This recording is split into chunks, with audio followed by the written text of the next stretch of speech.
He didn't even stop to think before he said it. We all agreed you shouldn't come to the wedding. Just like that, my son kicked me out of my own grandson's big day. No reason.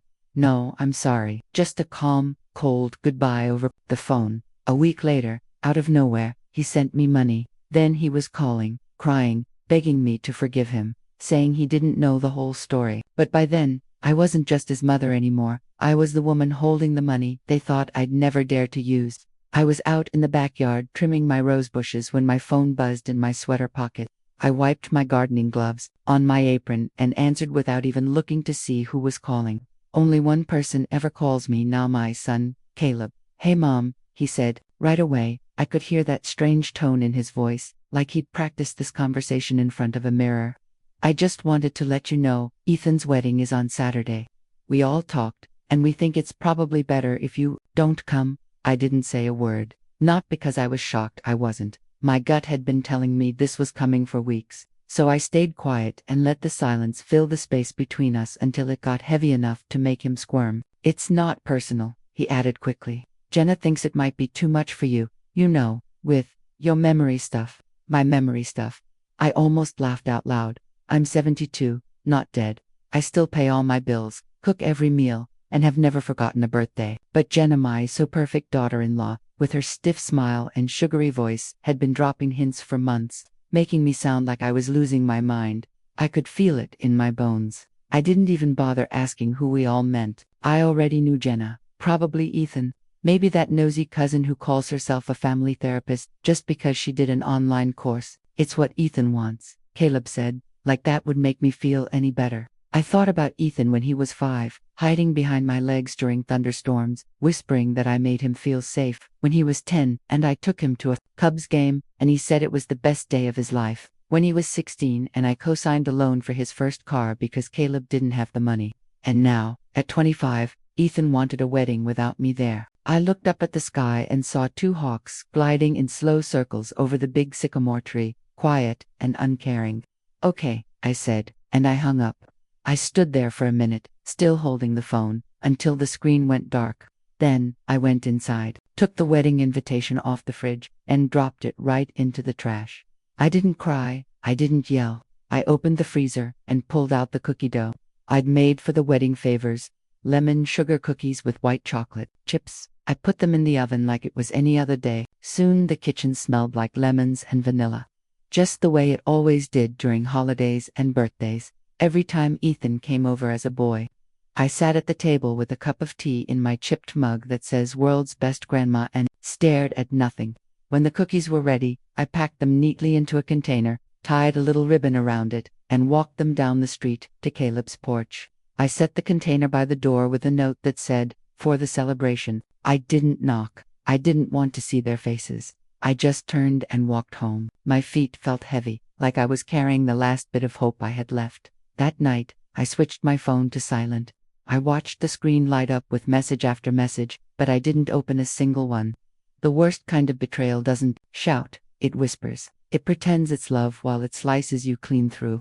And I knew right then, if they were going to cut me out of this family, I wasn't going to slip away quietly. The next morning, I sat on my porch with my coffee and watched the neighborhood wake up like it always did. Same people jogging by, same dogs pulling on their leashes, same delivery trucks rumbling past, but everything felt different.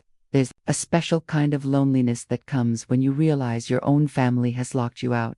Like you're on the other side of a thick window, and no one even notices you're gone. I thought about all the years I spent giving up little pieces of myself so Caleb could have the life I never did. I was 26 when his father died in that factory accident, and I never remarried. Not because no one asked me, but because I didn't want Caleb to ever feel like he wasn't my whole world.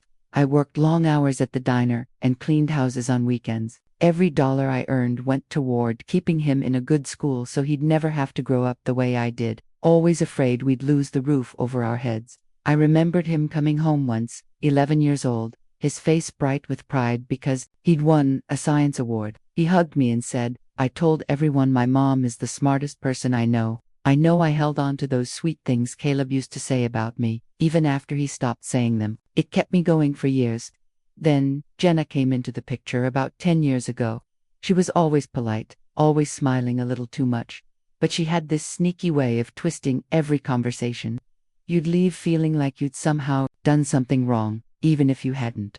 I remember the first time she came over for dinner. She took a bite of my meatloaf and said it tasted nostalgic, like it belonged in a museum. I laughed it off, trying not to feel embarrassed. But little by little, she started pushing her way into everything. She suggested Caleb should handle my prescriptions. She asked if I had a lawyer. She even started hinting that maybe I should move into assisted living before a fall forces the issue. I thought she was just being concerned. Stupid me. I didn't see it for what it really was till it was too late. 3 years ago, I got pneumonia and ended up in the hospital for 8 days. When I came home, my goddaughter Ava stayed with me to help out. She's not related by blood, but she's always been more like a daughter than Jenna could ever dream of being. Ava works in finance, and she's the one who convinced me to set up a proper estate plan and protect what I'd worked for. She helped me find a lawyer and set up a living trust. Even then, I kept Caleb as the main person who would inherit everything because I still believed he'd take care of me. But Ava made sure we added something she called a kill switch clause. If certain things happened, I could change everything in the trust without asking anyone's permission. I remember her saying, "You need a way to protect yourself if love ever turns into leverage." At the time, I thought she was being a little dramatic, but now it's the only reason I still have any power left at all. That trust holds just over $1.2 million, money I saved over decades by being careful, selling a rental house, and investing the life insurance I got when Tom died. Caleb knows the money is there. So does Jenna. I'm sure they've both been quietly counting on it, planning their future around money they didn't lift a finger to earn. Ethan's house down payment was going to come out of it, along with Caleb's retirement fund. But they forgot something important when you make someone feel like nothing. You'd better hope they don't remember they still have the power to change everything. That morning, I spent hours going through my papers. I pulled my safe box out of the closet, checked all the signatures, read every clause twice. Ava was right. With just 2 notarized forms, I could remove Caleb and Jenna completely and give it all to someone else. Not out of revenge, but to prove I existed, that I mattered, that I wasn't just a piece of background decoration in their perfect little wedding. I called Ava that afternoon. She picked up on the second ring and said, "What did they do?" I told her everything. The phone call, the note on the cookies, the empty silence afterward. She didn't ask any more questions. "Okay," she said, calm as ever. "Then let's remind them who they underestimated."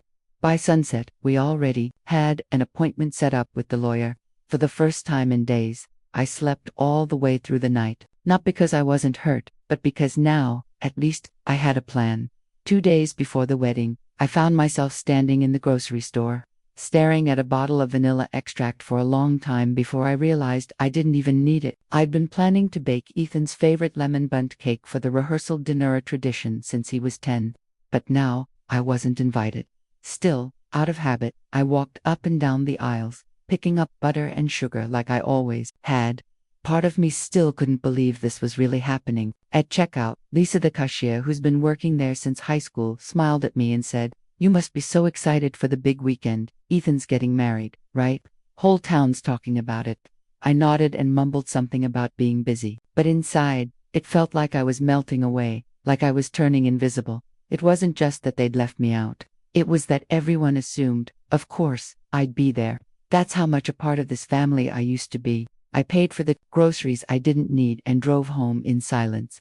When I got back, I put everything away neatly in the pantry, just in case someday soon I'd find a reason to use it. That night, I opened Facebook for the first time in weeks. Usually, I avoid it, but curiosity got the better of me. Jenna had posted a black and white photo of her and Ethan on the beach during their engagement shoot. The caption read, "This weekend, we say I do, surrounded by the people who have shown up for us, supported us, and loved us unconditionally." The comments were full of heart emojis and congratulations. But one comment from Jenna's cousin made my stomach twist. "So glad you cut out the toxic energy. Blood isn't always family."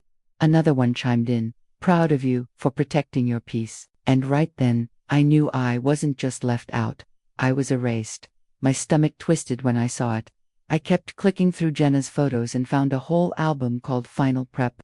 There were pictures of the bridal shower, the rehearsal, dinner set up, even a shot of the welcome bags I'd paid for, custom tote bags with their initials on them, stuffed with little local treats and the notes I'd written by hand months ago. Not once was my name mentioned. Not once was I tagged. Then I found a short video. It was filmed inside my own living room months earlier, when I'd hosted the engagement planning dinner.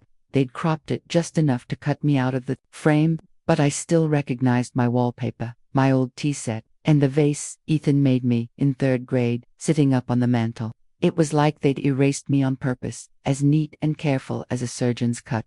I closed the app and sat there, in the silence, until the quiet started to feel too loud. I walked to the kitchen, opened the drawer where I keep old notes and cards, and pulled out the one Ethan had written for me when he graduated high school. In his handwriting, it said, "Grandma, you're the reason I believe in family. You've been there every step. I hope I make you proud." I folded the card back up like it was something precious and slipped it into my coat pocket, like armor. The next morning, I dropped off a tin of cookies at their door. No note this time, just a ribbon and a label with Ethan's name on it. It wasn't about forgiveness or wanting them to notice.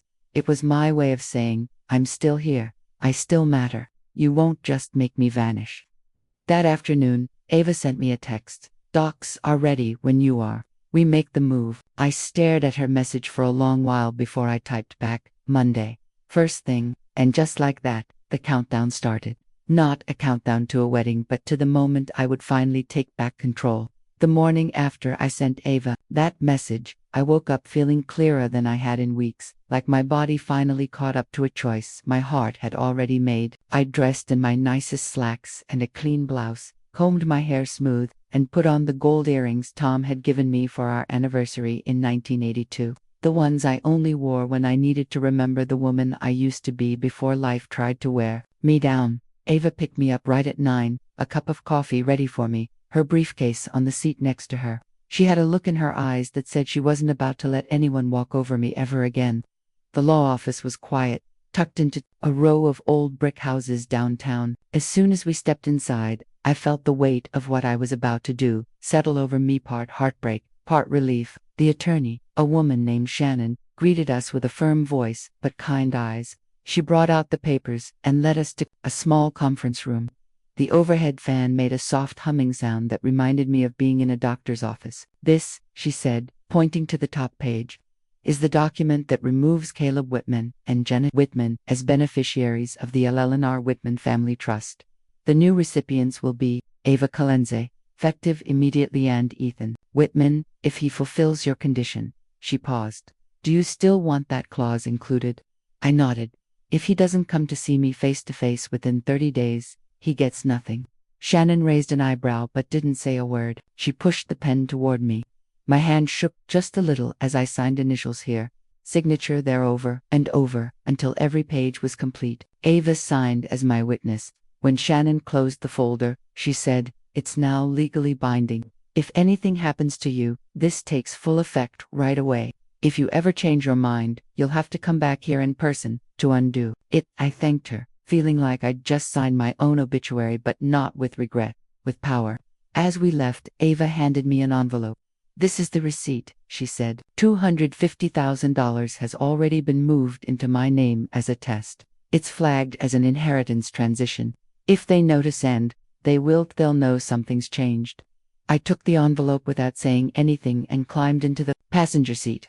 On the way home, I watched the trees blur past the window, my heart beating steady. By dinner, I was sitting alone at my kitchen table, watching the sun set through the curtains, when my phone buzzed. "Caleb." I stared at the screen for a long 30 seconds before pressing decline. It buzzed again, 5 minutes later. Then again, finally, a text. "We need to talk. Urgent." I didn't answer. Another message came right after. "Is this about the trust?" Ethan's down payment was in there. "What's going on, Mom?" I felt something inside me crack, not sadness, not anger, just a quiet knowing that they only remembered I existed when it cost them something. I didn't write back.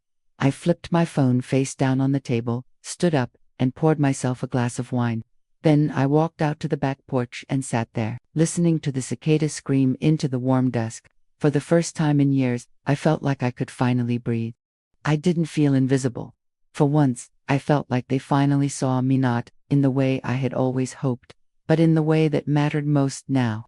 Let them come find me, not because they needed a favor or money, or wanted me there for show, but because they finally realized their whole life rested on someone they never thought would stand up and walk away. The knock came just before noon the next day. 3 quick raps on the front door, full of worry. I didn't need to check the peephole. I knew it was Caleb. When I opened the door, he stood there on the porch, looking smaller than I'd ever seen him. His shirt was wrinkled, and his eyes were red, like he hadn't slept all night. Behind him, Jenna's white SUV idled at the curb. She didn't get out. She never would. I didn't say a word. I just stepped aside and let him come in. He walked into the living room like he didn't recognize it, even though he'd spent most of his childhood there. He looked around at the same old couch, the same walls covered in his drawings and graduation photos.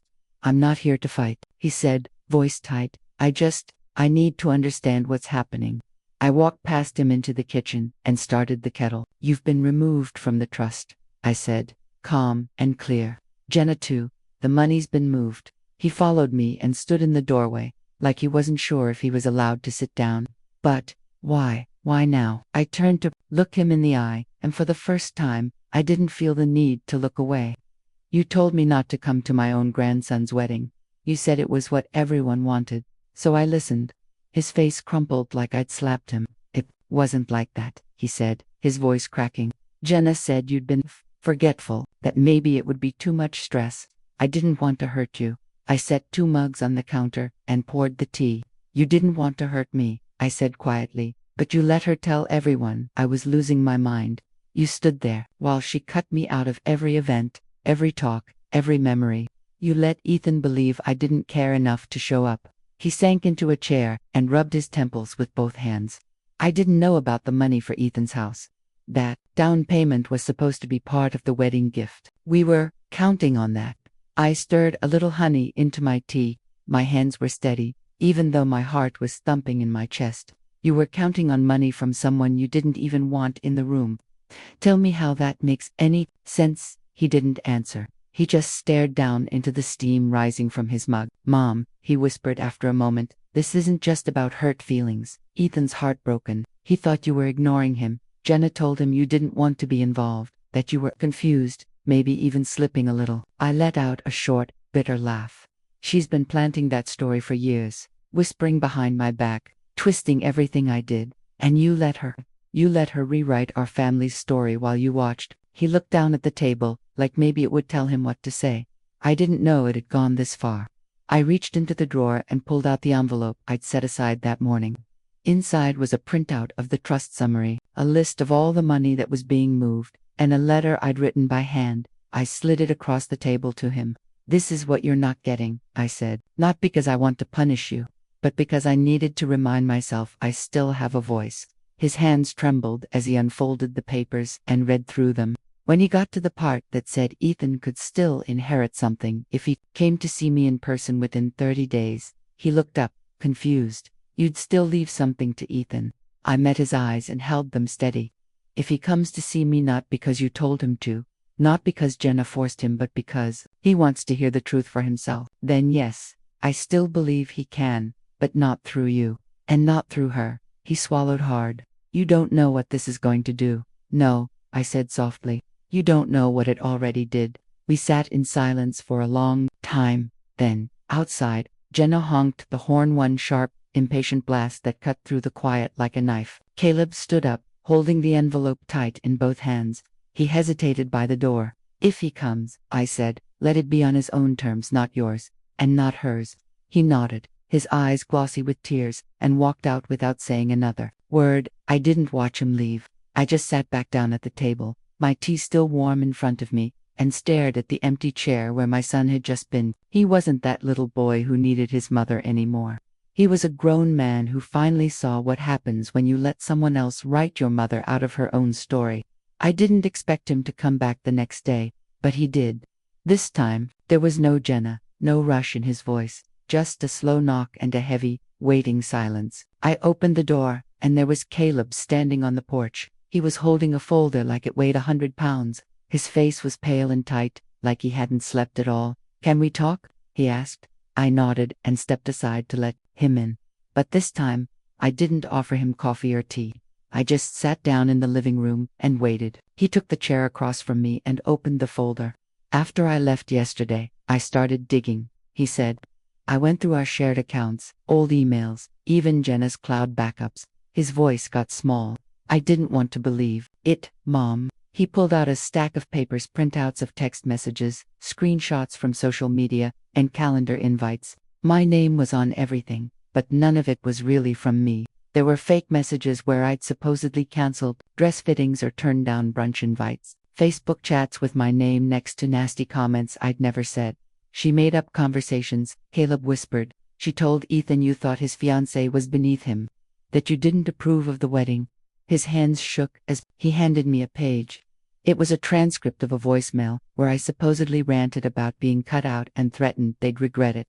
But the words were clipped and cold. They didn't sound like me at all. She played this for Ethan, Caleb said. That's why he believed you didn't care. I felt something settle deep inside me, not anger, not even sadness, just a heavy, cold understanding. I stood up and went to the cabinet in the hall, the one where I keep things that matter. I took out a flash drive and an old voicemail transcript. When I came back, I handed them to him. This is from 2 Christmases ago, I said. Jenna called after she'd been drinking and forgot she was leaving a message. She called me a parasite, said you needed to cut me out before I poisoned Ethan too. He listened to the recording with his head bowed, like he was sitting in church. When it ended, he didn't say anything for a long time. Finally, he looked up, and his eyes were shiny with tears. She told me you were slipping away, he said quietly, that you were paranoid, that you were making up stories. I nodded, and you believed her. I didn't want to, he whispered, but I didn't stop her, either. I sat down across from him. You let her build this story where I was the villain, I said, because it was easier than admitting she might be the one causing all the damage. He didn't argue. He just gathered the papers back into the folder and stared at the carpet. Does Ethan know? I asked. He nodded.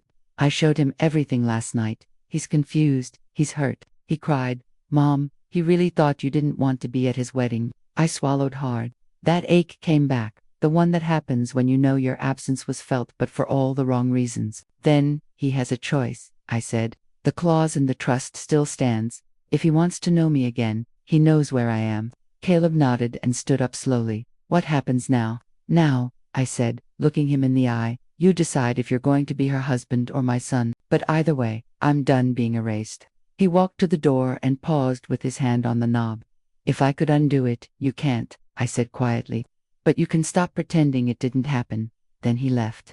I didn't feel broken or furious. I just felt clear, like I could finally see who had been steering this ship straight into an iceberg and who had been cheering it on from the shore. I didn't hear from Ethan for 3 days after Caleb's visit. I kept telling myself I wasn't counting, but every time the phone rang or there was a knock at the door, my heart would catch for a moment before I forced myself back to calm. On the 4th day, just after lunch, he showed up. No warning, just him on the porch, holding a folded piece of paper in his hand. He looked exactly like he used to when he was little, and brought home a bad report card and sure, guilty, hoping I'd still love him. I opened the door slowly and didn't say anything. I just waited. Can I come in? He asked. I nodded and stepped aside. He walked in like he wasn't sure he was allowed to be there anymore. His eyes moved over the living room like it was a museum full of things he'd almost forgotten. I read everything Dad gave me, he said, stopping in the middle of the room. I listened to the voicemail from Jenna. I didn't know what to think. I wanted to believe none of it was real. But when I asked her about it, she didn't even deny it. She said it was for my own good. I stayed quiet and let him get it all out. I thought you didn't want to be there, Grandma, he said. I thought you were angry with me, or that you weren't doing well and didn't want the stress. I didn't know how much of it was a lie. He looked down at the paper in his hand and slowly unfolded it. It was a photo of the 2 of us when he was about 6. We were both covered in flour from baking cookies. His little arms were wrapped around my neck, and we were laughing so hard our eyes were squinted shut. This has been in my wallet for years, he said softly. Every time. I used to look at this photo whenever I was scared or stressed, Ethan said, his voice shaking. It reminded me you were always there, but this past month, I started telling myself maybe it didn't mean what I thought it did, because that's what she wanted me to believe. I sat down on the couch and motioned for him to sit next to me. She's smart, I told him gently. She didn't just lie, she told her lies in my voice. She used your trust against you. He nodded, swallowing like it hurt. And I let her. I looked him straight in the eyes. You did, but you're here now. So, what are you going to do about it? He looked surprised. He blinked a few times. I don't know yet. I'm trying to figure it out. The wedding's this weekend. I know it's probably too late to fix everything, but it's not too late, I cut in. The clause in the trust still stands. You showed up. You came here, not to fix money, but to find the truth. That's all I needed. He let out a long breath, like he'd been holding it for weeks. I didn't come for the money, Grandma, I swear. I came because I miss you, because I couldn't stand the idea that this version of you, angry and bitter, was the last one I believed in. I reached out and took his hand, the same hand I used to hold when we crossed the street. Then we start again, I said softly. Not through her, not through anyone else. Just you and me. He nodded, and for the first time in years, I saw my grandson again. Not the polished young man she'd molded, but the little boy who used to help me fold laundry while singing out of tune. We sat there in the quiet for a while before he finally stood up. I should go, he said, but I'll be back before the wedding. I walked him to the door. Just as he stepped outside, he turned back to me. Can I ask you something? Of course. If she hadn't lied, if everything had been normal, would you have still given me the money? I smiled a little. If everything had been normal, Ethan, I wouldn't have needed to. He nodded slowly, like he understood what I meant. Then he walked to his car and drove away. As I stood in the doorway watching him go, I realized maybe the story I'd been erased from wasn't over yet. The next evening, I was standing in the frozen food aisle, trying to decide between a chicken pot pie and a lasagna, when I heard her voice behind Milo, and smooth like a knife wrapped in silk. Nice to see you out and about, Ilana. I turned. There she was, Jenna, with her arms folded, and that perfect little half smile she wore when she wanted to pretend she hadn't just hurt someone. I didn't say anything. I just waited. She stepped closer and lowered her voice. That little stunt with the trust real mature. You think this proves something? I picked up the pot pie and met her gaze. I think it proves you picked the wrong woman to underestimate. She let out a harsh little laugh. You've spent your whole life clinging to Caleb and Ethan like they owed you something. You think just because you paid for a few things you get to control everyone.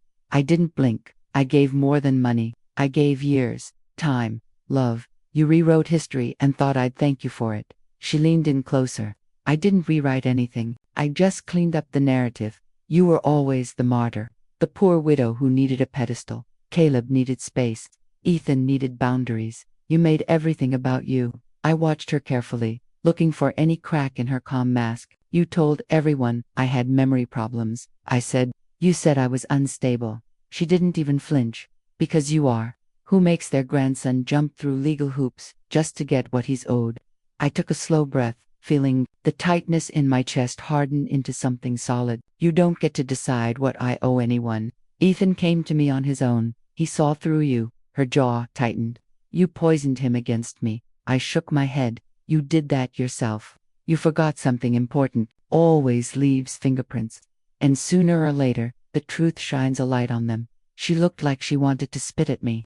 But instead, she gave me a little smirk. Enjoy your victory. It won't last. Caleb's still my husband. Ethan's still my stepson. And you're still alone. I smiled, calm and steady. Maybe, but I'm alone with my name intact. I walked past her without waiting for another word. I left my cart behind and drove home in complete silence, my heart beating fast but steady. That night, just before midnight, my phone buzzed. It was Ethan. One line. I have the recording. She admitted everything.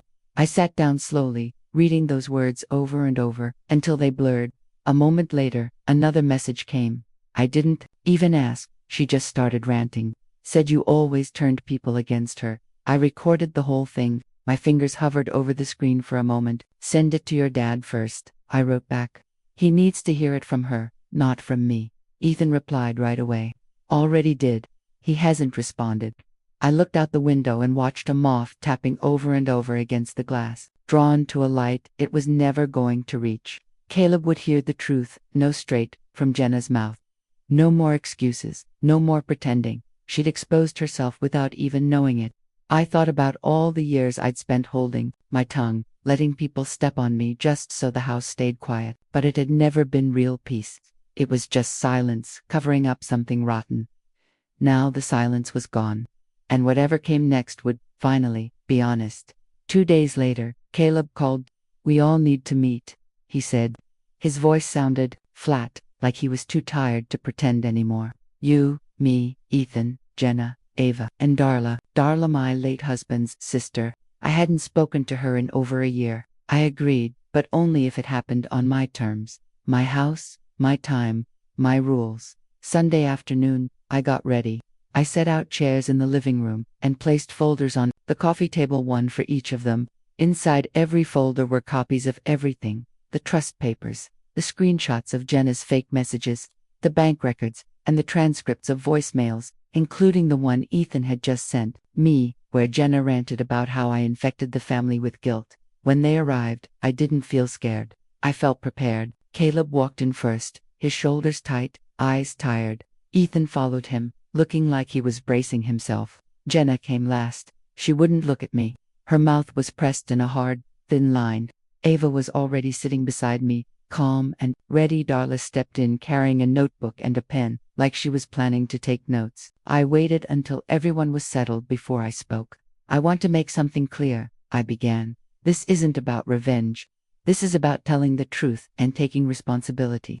I handed out the folders one by one. "What you'll find in there are records of the last 6 months' calls I never got, messages I never sent, conversations that were twisted or made up to push me out." Jenna rolled her eyes. "This is ridiculous. You're acting like this is some kind of courtroom." I looked her straight in the eye. "You're right. Because that's exactly what you've been running from: facts, proof, people who remember what really happened." Caleb opened his folder and just stared, saying nothing. Ethan sat beside him, already knowing most of it but now seeing the whole ugly picture laid out. Ava spoke up, her voice calm.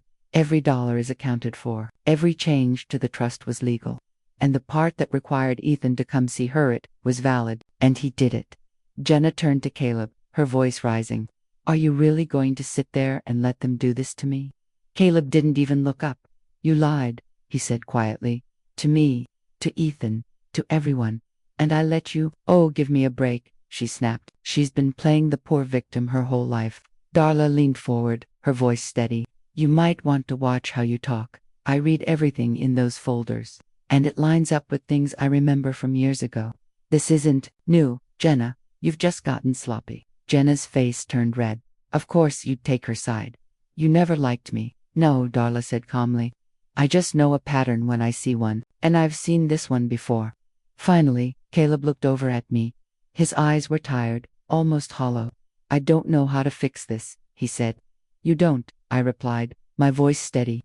"But you start by not protecting it anymore." Then Ethan spoke, his voice stronger than I'd heard it in a long time.